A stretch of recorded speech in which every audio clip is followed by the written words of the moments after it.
Hey, how you doing? This is Adam Post. Snow White is box office poison. They knew this could happen. We knew this was going to happen. They hoped it wasn't going to happen, but it happened. Snow White has finally been released. It was delayed for quite a while. On its release, it has now done quite badly. Domestically, $43 million. Worldwide, a total of $87 million. Disney may have spent $250 million making this movie. They did numerous reshoots.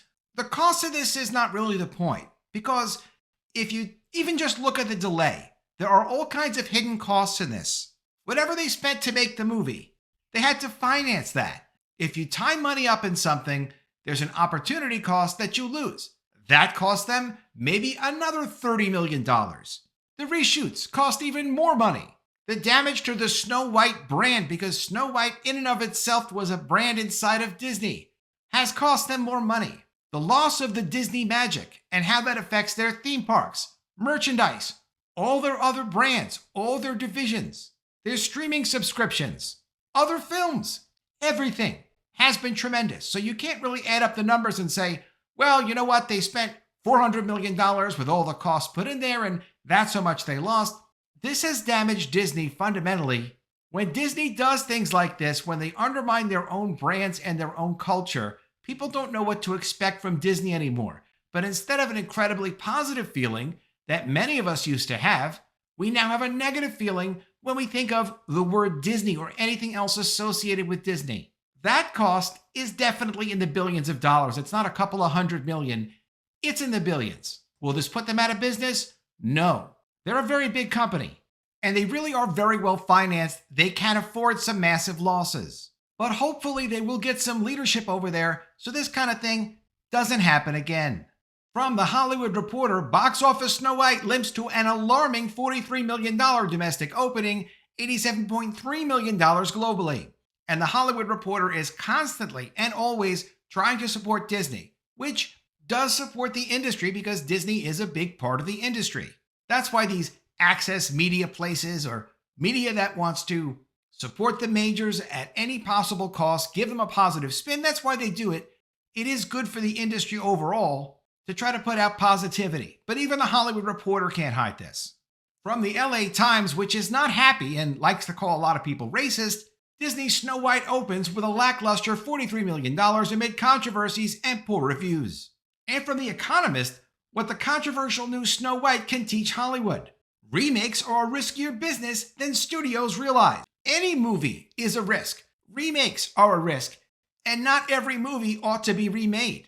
Just because they've got a character in it, it doesn't mean they should remake it and then update it for modern audiences. If for some reason the original perception of Snow White and the Seven Dwarfs was actually damaging Disney's reputation, their image, because people really did care about how Snow White interacted with the dwarves and was very interested in meeting her own Prince Charming, if that was damaging Disney's brand, they would have to consider, should we remake this? Or should we just refer to this as a classic and try to downplay it in our catalog? But none of this was actually going on. What could they have really expected? You could almost understand with The Little Mermaid, that movie might have come out and there may have been more story there where you could have done a sequel, continue the live action remake into another story. But was that ever going to happen with Snow White?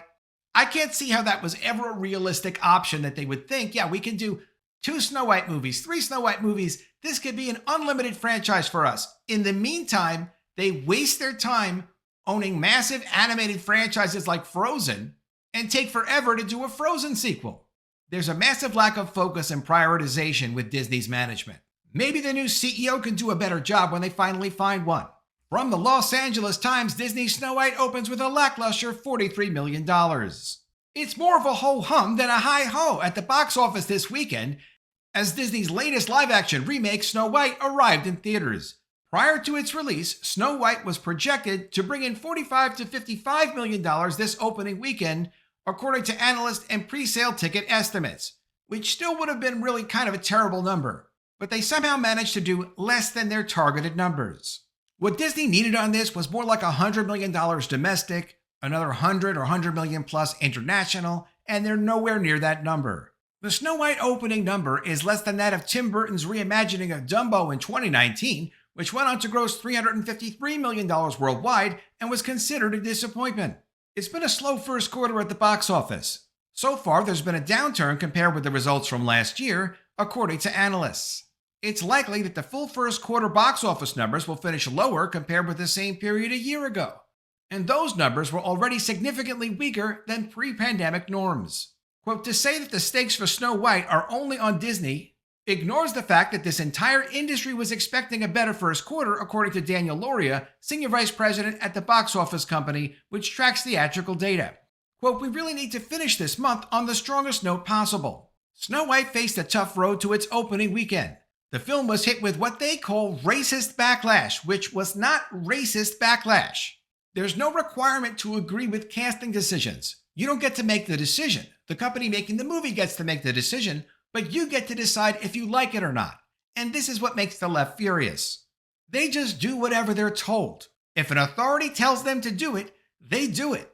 Unless it's an authority that they don't agree with collectively. All of one mind. So if you don't agree with them, it invalidates them. Why can't you just agree with them?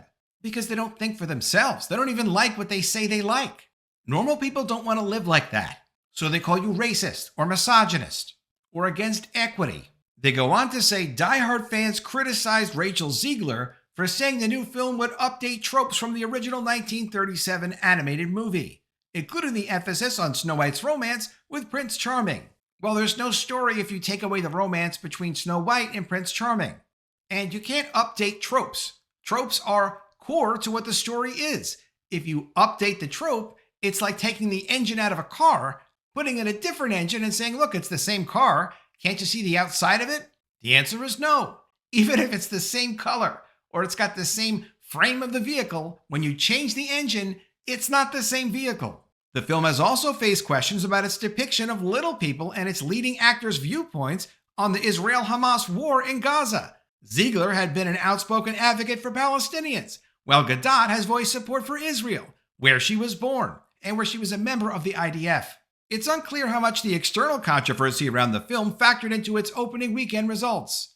Well, it's unclear if you're kind of like out of touch, because all the negativity around this movie was enough to get no buzz going for this movie. There was nothing good about this movie people could talk about. Even the entire premise of let's remake an animated classic and make it live action, even if it was well cast, if it was well done, if the actress didn't insult the audience and the classic, which you kind of can't do. You can't insult the classic, but then try to make money off the classic. Could you imagine going to a restaurant and the restaurant tells you the food is terrible? Would you like to eat the food now? And then you're surprised when people say, no, we're actually not interested anymore, and they walk out? That's kind of what happened here. That's not good planning, and that's not good marketing. And you can see what it does to sales. All you have to do is insult your customers, and your customers will walk away. Remakes are a risk management plan of sorts. Disney's strategy of mining its animated film library for live-action remakes shows no sign of stopping. Disney will release a live-action version of Lilo and Stitch in May, and the trailer for that has been very well received. Everyone expects that movie to do well. It's got a really positive buzz. And when people expect something to do well because it has a positive buzz, people respond positively to a trailer, early marketing materials. That's a really good sign, and you know it's going to do better than the ones that have a bad buzz. It's really that simple. Updating original animated films also allows Disney to redirect attention to these characters. The company can then sell new merchandise from the live-action films and pump up interest and familiarity with the characters, which creates value for the characters, generates revenue, makes the library come alive.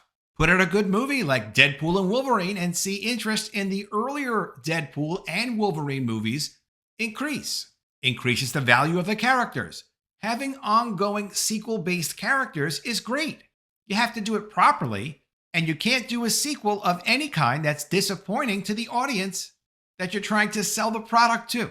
The sequel, the character is the product. These sequels translate to other parts of Disney's vast empire, such as theme parks, streaming services, and Broadway plays, according to Peter Kunz, a professor of communication at Tulane University and author of Staging a Comeback, Broadway, Hollywood, and the Disney Renaissance. Quote, by doing these live-action remakes, it's kind of like a defibrillator to the franchise, he said. Quote, it's not only the theatrical distribution revenue stream that is dependent on this film. It's often feeding into these other aspects of the company. Walt Disney himself had this really great chart from the early years of Disney, and you can find it online. It shows the revenue sources coming from multiple places based on single characters. It's a brilliant strategy. It does work, as long as your customers are always satisfied. When they're satisfied, they stay interested, and then they buy again. Though fans have sometimes complained about the frequency of live-action remakes compared with the original stories, these films can be big moneymakers. The 2017 Beauty and the Beast grossed more than $1 billion worldwide, as did 2010's Alice in Wonderland, 2019's The Lion King, and 2019's Aladdin.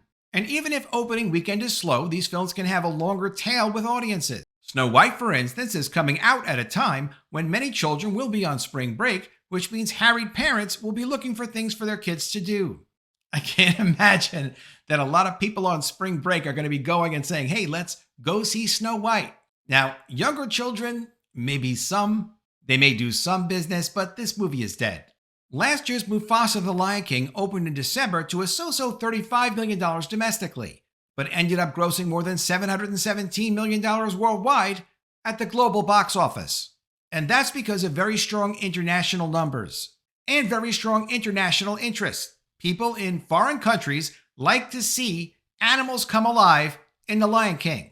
Snow White doesn't have that going for it. It's not going to happen. From The Economist, what the controversial new Snow White can teach Hollywood. Snow White, Disney's live-action remake of a beloved animated film, had an icy reception before its release in cinemas on March 21st.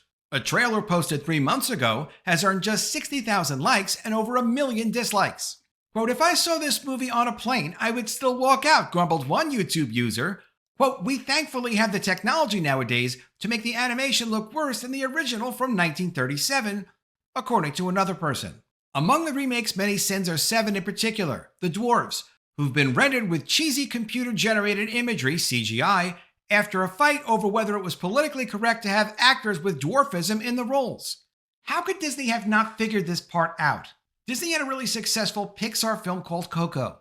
There was pushback, though, early on, because Coco was focused on Mexican culture very heavily. And when there was that serious pushback, Disney responded. They brought in consultants who understood Mexican culture, authentic people. They made actually a really good movie. I'm not saying good culturally, I'm saying it's objectively a good movie. Well structured, well done, and appropriate for multiple audiences. Aside from all the other controversies, how they wouldn't have solved the question of the dwarves early on, I don't know.